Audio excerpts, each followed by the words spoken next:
Welcome to Slash Forward. Imagine, if you can, a world gripped by fear and uncertainty wherein the future of humanity potentially revolves around the government's ability to identify and contain an out-of-control viral threat. This one will likely stretch your incredulity to the max. It's a bit surreal, but it's also the general premise of the movie The Crazies, and we'll be looking at the excellent 2010 remake of George Romero's classic. A military plane unexpectedly goes down in the swampy bayous of Ogden Marsh, a small farming community. When residents of the town begin acting strangely, and they manage to rack up as many deaths in 2 days as they had the prior 5 years, the sheriff's investigation leads him down a dark path of governmental cover-ups, involuntary and violent quarantine protocols, and some really gross-looking geezers who seem excessively enthusiastic about inflicting bodily harm on their neighbors. Would you have what it takes to defy the authorities and do what needs to be done to protect you and your family? Also, how awesome would it be to go back to 2010, when this was all just an escapist fantasy? Let me know in the comments below, and feel free to hit the like button if you see any scenes in the video that remind you of your own pandemic journey. Let's get to it.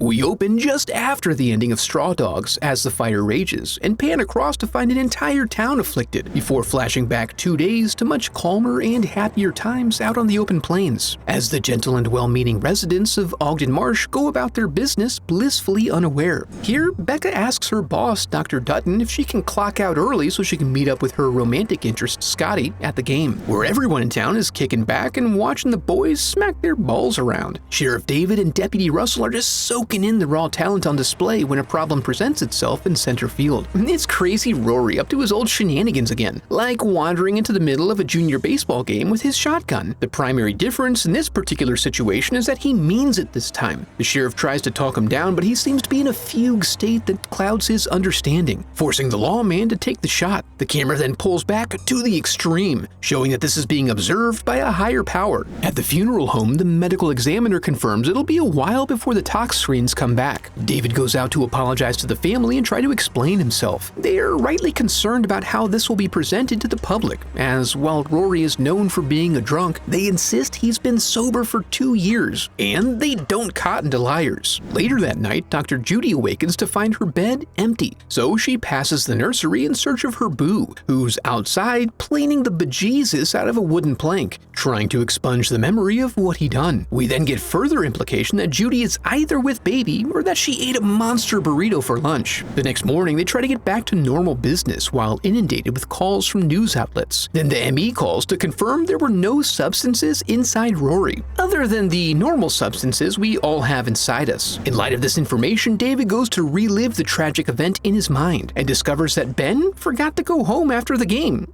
So he does. Meanwhile, at the doctor's office, old Bill's been brought in for a checkup due to a similar lackadaisical nature. He shows some signs of neurological issues, so Judy recommends he tag along with her to the big city on Monday for a CT scan. But the timing may be problematic, as that night, under the light of the full moon, Bill is exhibiting some concerning behaviors in the barn. His old lady goes to check on him and finds he's idling in the combine harvester again, so much so that he's not even in it. Her mother's intuition urgently draws her back to the house, frantically searching for Nicholas. When she finds him, he confirms that Dad's in the house and he's brandishing a knife. They try to lay low in a hall closet, but after doing that eye thing, he locks them in to ensure they stay put while he starts fire to the house. And that's all in the face of their protests, because they don't even want to be in there. David gets the call and rushes out to the scene where the fireman reveals that when they arrived, Bill was out casually mowing his lawn. He then begins to whistle a little ditty right in their faces, just to prove he's a madman. The next day in the bayou, a group of hunters find a parachute attached to a waterlogged corpse. While David observes that Bill has the same vacant look on his face that Rory had during his event, the call comes in about the swamp body. They surmise the unfortunate pilot has been marinating for about a week. As the examiner looks for an ID, David wanders off to ponder the potential location of the plane. They remember that old Travis heard a loud crash a few days back, but he's prone to tall tales, so no one gave any mind. They have him lead the way toward where he thought the sound originated and soon find themselves floating above the plane. This is a fact that does not go unnoticed and warrants the initiation of some sort of containment protocol. On a hunch, David goes to verify the source of the town's drinking water with the town's drinking water expert. He confirms that, as it flows in from the treatment facility, it reaches Rory's home first. This prompts him to rush out to seek authority from the mayor to shut down the water supply. Unfortunately for the public health, it's planting season. The economic impact from this would be devastating, but in the face of several deaths and an unknown danger, he takes matters into his own hands. Back at the station, a bloody handprint leads Russell to discover a nearby bloody hand, which is attached to Bill, who is seeping all over the floor. They carefully move in to check his vitals and he gives them a start. Now really interested in checking the status of their transfer request, the sheriff attempts to make a call, but finds the phone lines dead and the Wi-Fi down. When he goes outside, the town is oddly still, so he follows a faint sound of singing but only finds a woman attempting to recapture her youth, which is not helpful. He then approaches a suspicious black SUV, but it turns out to have just been a casual motorist trying to get his groceries home before the ice cream melts. He then hears breaking glass, giving him his first good lead. He enters the funeral home where he discovers that Jim has been taking creative liberties with the preparation process and also branching out into other areas of interest. He manages to clip open the mouth just in time Behind you.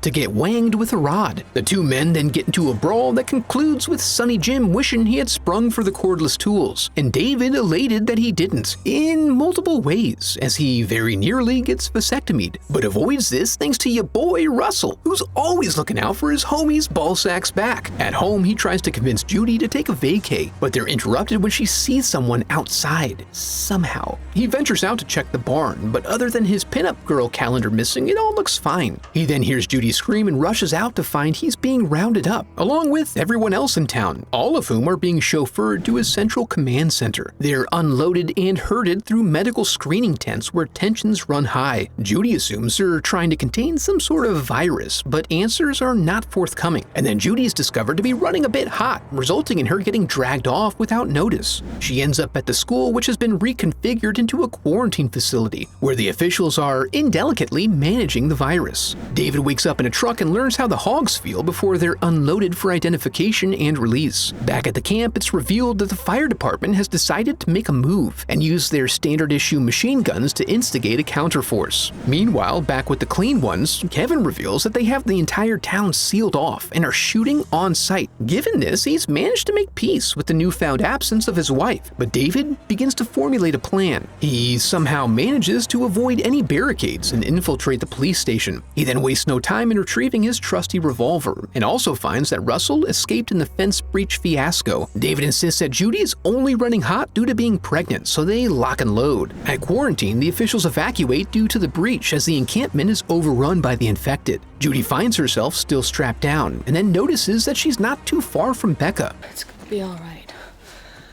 We're gonna be okay. But will they? Because a scraping noise reveals the gentleman from the cover art, who wanders in and proves her dead wrong by letting the air out of as many patients as possible. Becca is only spared when the judester attracts his attention, delaying him long enough for David to arrive. David commands Russell to not get sick, an impossible promise to keep, as they venture back into town to attempt to find a means of escape. But when they find a viable truck, it's owned by a gang of hilljacks who are engaged in hunting humans for sport, trying to scratch that off-season itch. And with all the other vehicles booted, they settle on hoofing it 5 miles to the sheriff's house. Along the way, they argue about whether Judy is actually sick or not, and also agree to detour to Scotty's place so Becca can pick up her +1. Unfortunately, Scotty has seen too much this evening and has to be disarmed by force, and they barely get a chance to reform their union before the cleanup crew rolls in and storms his house, extricating his mother. As a total mama's boy, Scotty can't help but to run to her. Then they're both shot and then the ground is burned and salted. When the barn is searched, they manage to get the drop on the soldier, but show him mercy when it's revealed that he's just a kid. They pump him for info, but the grunts are not in the need-to-know group. He just really wants to get back to his unit, so David imparts their innocence upon him and lets him go in exchange for confirming clearance and leading the men away from their position. A big risk. No, we're all clear. but it all works out. Once they clear out, the gang walks through the night and arrives at the farm by sunup. Embarrassed by the state of things, Judy immediately starts back in on the chores as they lament the fact that the town is dead and never coming back. In the barn, it's verified that the old cruiser is unbooted, and they set to getting her running. Judy fills her overnight bag and stops to take a moment to remember the nursery, while forgetting about the au pair. Sensing something is off, David ventures upstairs and is quickly descended upon by the infected form of Rory's family, who would really prefer that he not retrieve his gun. He's able to use the memory of what he did to distract them as he works the blade deeper so he can use it in a novel way. After he slowly slides it out, he's saved by a shot from Russell, who then comes upstairs to make sure the job is done. This unusual behavior prompts Judy to suggest he may be infected, but now David owes him one. They drive on at the risk of everyone's safety, not knowing what threat to focus on as Becca takes to coughing and Russell seems to struggle with simple concepts. Plus, they're buzzed by a battlecopter. They lose it by dipping into the car wash. As they try to figure out where they're supposed to go next, someone puts the quarters in, resulting in what appears to be their worst nightmare. Russell tries to tip the crew, but it's just not enough in these trying times, you know? In the process of escaping, Becca gets rubber hosed, which seems to result in a broken neck and an instant death, leaving us to wonder if there is any end to our suffering.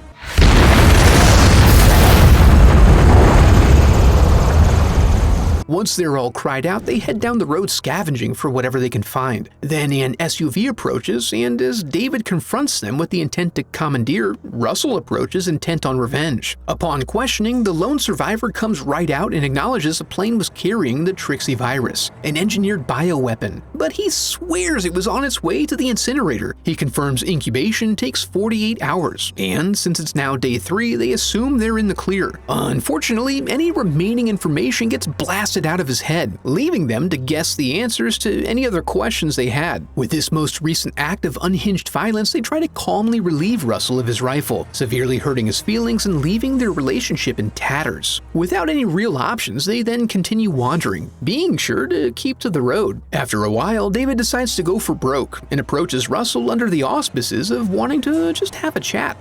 Mouth to mouth if possible. But when the gun drops, he springs into action. Russell realizes that he ain't right in the head and pleads with them to allow him to walk along in their company a little longer. This works out well as after nightfall their path is blocked by another command post, and Russell offers himself up as a distraction to cover their escape. He pulls up and it works. They tunnel hard on plugging him, allowing the others to jog down the road to the truck stop, which is now completely deserted. David scopes the place and finds a possible means of continued escape, and then returns to find Judy has located evidence of a mass slaughter in the form of an abundance of spent shells as well as a tangled mass of charred bodies. Now recognizing that the soldiers are actually killing everyone, sick or not, they're not sure how to proceed. Ultimately, they decide to make a run for it and go down in a blaze of glory if necessary. As they prepare, Judy attracts the attention of a curious new friend. David hears a radio call for some sort of countdown, and then the lights cut out. Judy knifes up and finds herself running from the Bayou Boys, who have racked up an impressive body count and are now hoping to add her to their collection. Luckily, she's able to nestle in amidst some dead guys and avoid detection. David meets up with her here, and then they run for the truck. They have a moment to relax as David tests his collection of keys, but none of them work. He hops out of the cab to check the driver and then gets pulled under for a surprise lube job. Topside, they close in, but Judy handles her business. While below, David manages to douse his attacker in dirty oil and set him on fire. Very soon, they find themselves blasting down the road, heading towards Cedar Rapids as the countdown drops below 30. Now, all they can really do is drive fast and hope they've gotten far enough as the military employs the nuclear option, threatening to scatter their particulate matter across the universe from whence it came. Despite not having a fridge for protection, they still manage to walk away relatively unscathed and drag their radiation-riddled bodies toward the Emerald City. But then it's revealed that another containment has been initiated.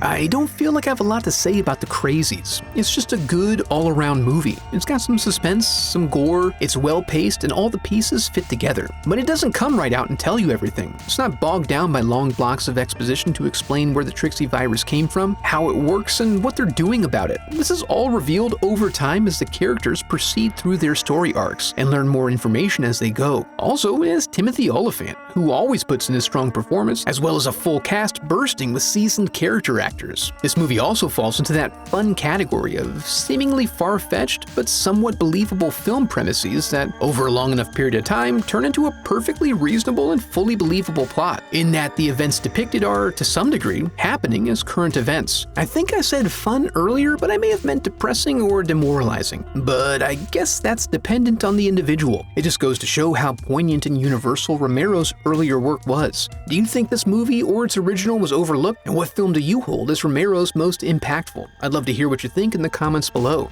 Now that we're here, I want to congratulate you for making it to the end of the video and affirm that you are a very special person because of it. Before we go, I'd like to give huge thanks to my donors, memorialized in the Hall of Headshots.